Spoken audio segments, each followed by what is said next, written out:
It was a moment the world never expected to see. On a warm October morning, under the flag of a small Caribbean island, a prime minister bowed his head before a young African soldier. The cameras caught not triumph, but truth. The Prime Minister of Jamaica, standing beside Captain Ibrahim Traoré of Burkina Faso, uttered the words that history had waited centuries to hear. We were wrong, profoundly wrong. That day, in the heart of Ouagadougou, a nation once called poor became the mirror of a world learning to apologize. $600 million, not in loans, not in promises, but in reparations offered from one wounded people to another. It wasn't charity. It was courage. It wasn't diplomacy. It was dignity reborn. Stay with us, because this isn't just another story. It's the future our ancestors dreamed of. Subscribe and stand with us for an Africa that will never bow again. Because on that day, as the crowd rose to its feet, one question echoed across the Atlantic. Could this be the beginning of a new world, where the children of the enslaved and the children of the free finally walk as equals? History has a sound. Sometimes it is the rattle of chains in the hull of a ship. Sometimes it is the silence that follows when nations look away. For generations, that silence wrapped itself around the Caribbean and Africa like a second bondage, invisible but heavy. Jamaica and Burkina Faso, two lands separated by an ocean, share that silence. One sold, one stripped, both scarred. When the Prime Minister of Jamaica stood before Captain Ibrahim Traoré, he did not just speak for his nation. He spoke for every island that sang freedom songs under foreign flags. He spoke for the millions who labored on sugar fields so Europe could sweeten its tea. And he spoke for every African who died nameless, their bones scattered in waters that no map dares to mark. We were wrong, he said, and those words, though simple, carried the weight of centuries. They traveled beyond Ouagadougou, beyond Kingston, beyond the headlines, into the souls of those who had waited to hear them. For too long, the world has treated justice as a privilege reserved for the powerful. But on that morning, power bent its knee, and in that gesture, something ancient shifted. The Prime Minister's apology was not about aid. It was about awakening. It was a confession whispered into the heart of history. That Jamaica, like many former colonies, had benefited from a global order built on Africa's suffering. And now, at last, the silence was breaking. In the old Atlantic trade, ships once sailed west loaded with bodies and returned east loaded with gold. Today, another vessel has begun its voyage, carrying not chains, but change. $600 million of reparative commitment, not as a transaction, but as testimony. A beginning, not an end. For many watching from across the diaspora, the moment felt biblical. Because in the story of the oppressed, confession is not weakness. It is the first breath of resurrection. Under leaders like Traoré, Burkina Faso has become a mirror, reflecting not only the dignity of its people, but the conscience of a world forced to look at itself. And in that reflection, we see a truth too long denied. Africa was never poor.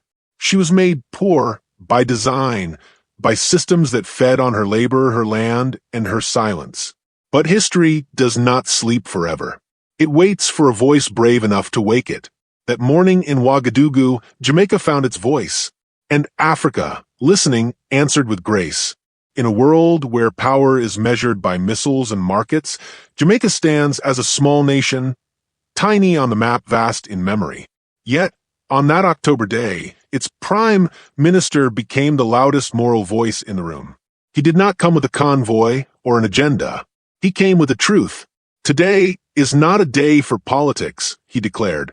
It is a day for courage. And courage it was. Because in an era when nations hide behind diplomacy, this one stepped into vulnerability. No spin doctors, no teleprompters, only a man, a microphone, and the courage to say, we were complicit. The apology was more than historic. It was revolutionary. For centuries, global power has been a monologue, the strong speaking to the silent. But that day, the script changed. A small Caribbean voice looked across the Atlantic and said, we see you, Africa. And we see ourselves in you. The $600 million announced were not painted as generosity. They were described as restoration, a rebalancing of moral books long overdue. "This is not charity," said the Prime Minister. "It's accountability." And in those words, you could almost hear Marcus Garvey smile from beyond the grave. It takes a certain audacity for a nation still burdened by debt, still recovering from colonial scars, to offer reparations to another. But perhaps that is what makes it sacred. For how can the oppressed heal unless they first heal each other? In Port Royal, where pirates once trafficked slaves for sugar and silver, Jamaicans gathered around their televisions that evening. Old men in rocking chairs wiped tears from eyes that had seen too many broken promises.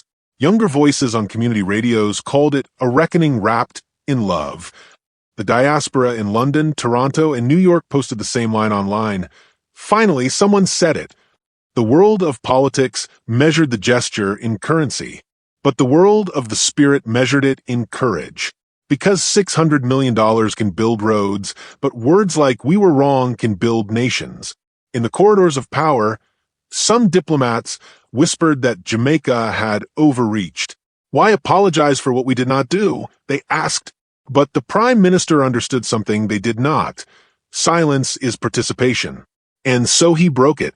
This was not Jamaica saving Africa. It was Jamaica saving its own soul. Because every nation that has benefited, even in shadow, from Africa's suffering carries a moral debt, a debt that interest cannot erase. And that morning in Ouagadougou, the first payment was made. In African news broadcasts, the event was treated like a footnote, a ceremonial exchange, a diplomatic curiosity. But for the millions in the diaspora, it was a sermon. It reminded the children of the slave ships and the sons of colonized soil that reconciliation without restoration is an empty word. The Prime Minister closed his speech with a promise. "This will not end with applause." And the crowd, black, brown, young, old, answered with silence, so complete it sounded like prayer. Because when a small nation dares to speak the truth, the whole world listens.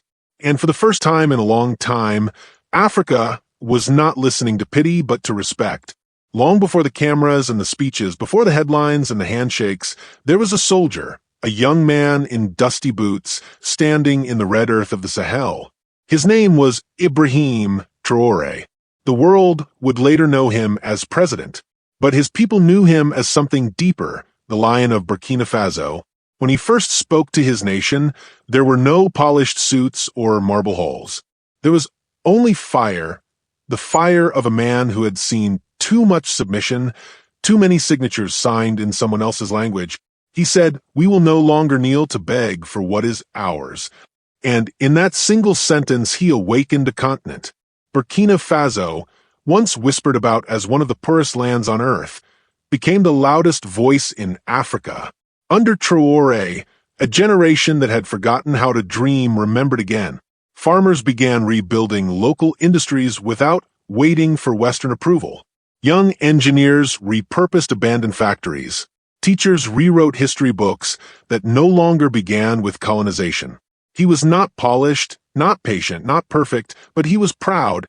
And pride, when born from pain, is power. Across the continent, men and women began to say his name with reverence and rebellion.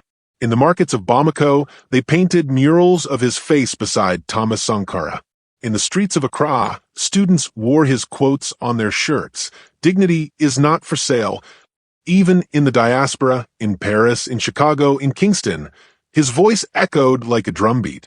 Under Traoré, Burkina Faso has become more than a nation. It has become an idea that freedom is not negotiated, it is lived. He reminded the world that sovereignty is not a luxury. It is the heartbeat of a people. Western critics called him reckless, impulsive, dangerous. But history often gives the name dangerous to those who refuse to be controlled. And while the global North debated, the global South stood and applauded. In the heart of Ouagadougou, children now chant his name in school assemblies. Elders in the villages speak of him as they once spoke of prophets. And though his military uniform still carries the dust of the battlefield, his vision carries something far greater, faith. He believes, as Sankara once did, that a nation must feed itself, educate itself, and defend itself, that the true wealth of a country is not in its mines or its gold, but in the spine of its people. In one speech, he said softly, "We are not poor, we are robbed." And those words, simple and raw, cut through centuries of propaganda like sunlight through mist. The lion does not ask permission to roar, and neither did Traoré. For the people of Burkina Faso, he is not just a president, he is a reminder that dignity can rise from dust, and that sovereignty is not a gift to be granted, but a birthright to be reclaimed. That is why when Jamaica's prime minister extended his hand in apology, Traoré did not bow. He stood, because this was not a gesture of submission, but of equality, one lion recognizing another. And in that moment, something eternal stirred in the African heart, the memory of freedom, and the promise that this time it will not be taken again. Money, in the world's cold language, is often power. But sometimes, only sometimes, money becomes poetry. $600 million. That was the number the Prime Minister of Jamaica spoke into the microphone, and the hall fell silent. Not because of its size, but because of its meaning. It was not a loan dressed as generosity, nor a check wrapped in conditions. It was, for the first time in modern history, a reparative act, a payment written not in arrogance, but in humility. The Prime Minister said it clearly. This is not aid. This is not charity. This is justice. For decades, Africa has received assistance disguised as dependence, loans that came with the price of sovereignty, development grants that dictated policies, aid that arrived with strings so tight they became shackles. But this time, the script was rewritten. No oversight, no supervision, no interference. Jamaica was not sending donors, it was sending dignity. In that moment, the Prime Minister's words struck deeper than any applause. We will not tell you how to use this fund. We will not shape your narrative. This is yours. And across the room, President Traoré nodded, not in gratitude but in recognition. Because true respect is not given to those who kneel, it is given to those who stand. For centuries, the world has spoken of Africa as though she were a child needing guidance, discipline, permission. But, as the Prime Minister said, reconciliation without restoration is an empty word. To reconcile means to repair. To repair means to return. And to return means to finally say, you were wronged and we acknowledge it. No amount of money could erase the chains that crossed the Atlantic or the blood that built empires. $600 million cannot resurrect the nameless dead, but it can build schools where truth is taught instead of erasure. It can heal hospitals long ignored by the world that exploited them. It can seed industries that keep Burkina Faso standing on its own soil, unbent, unbought, unbroken. In truth, this money is not payment, it is partnership. It says, we are equals now. We are builders, not beggars.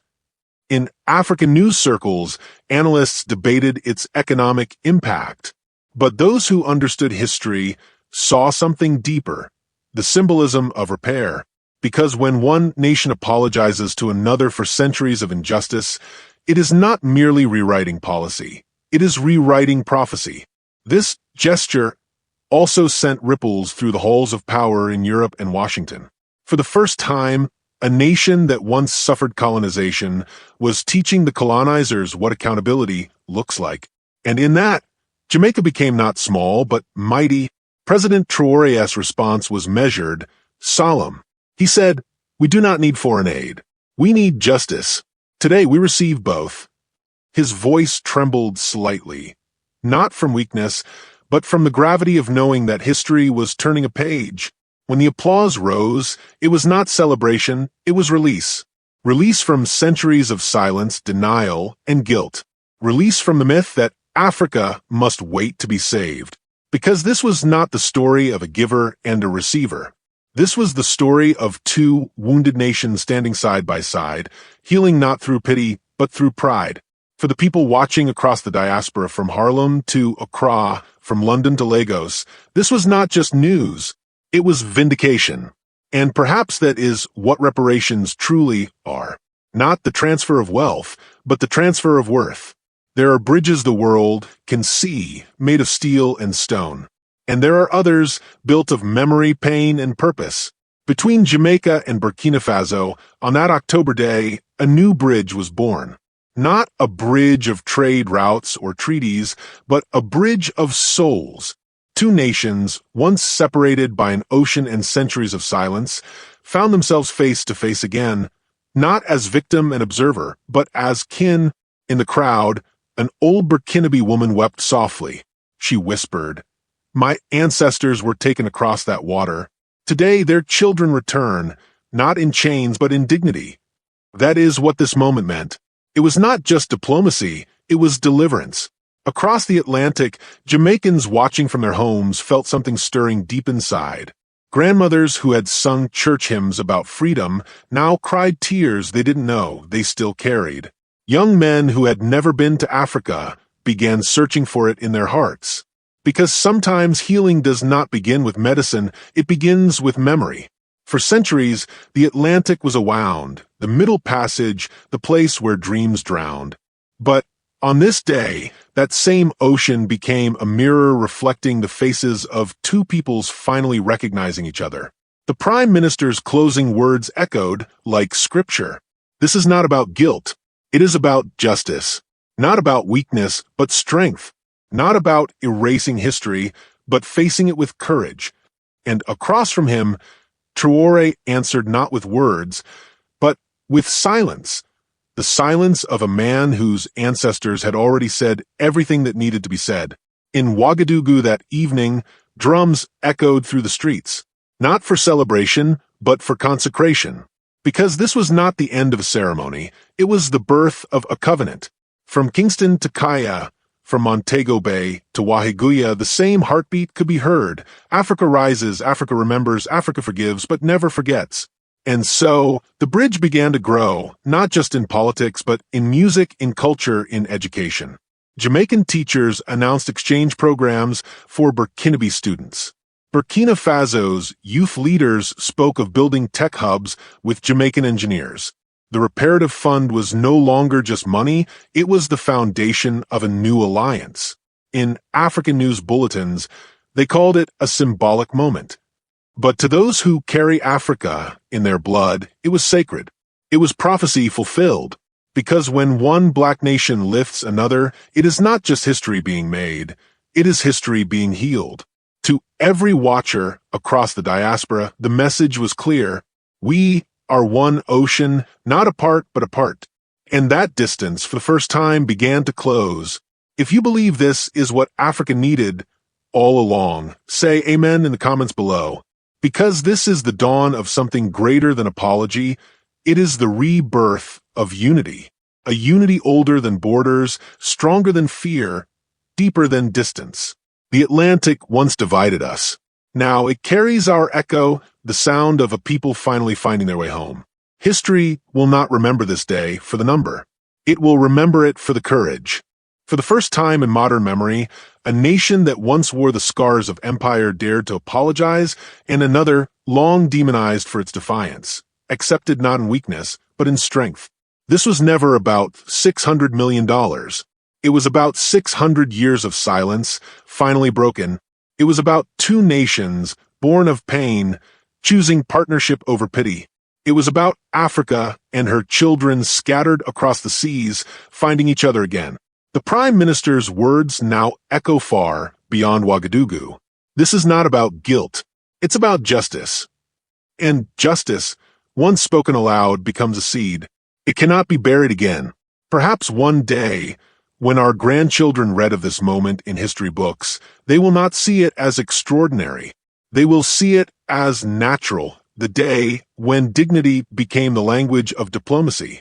From the Caribbean to the continent, from Kingston to Ouagadougou, the message rings clear. The time of silence has ended. The time of justice has begun. And to every son and daughter of the diaspora watching, listening, feeling the weight of this truth, remember this. Our ancestors dreamed of a world where the black man did not have to beg for his humanity. Today, in small but mighty ways, that dream takes form. If this story moves something in your chest, don't scroll past.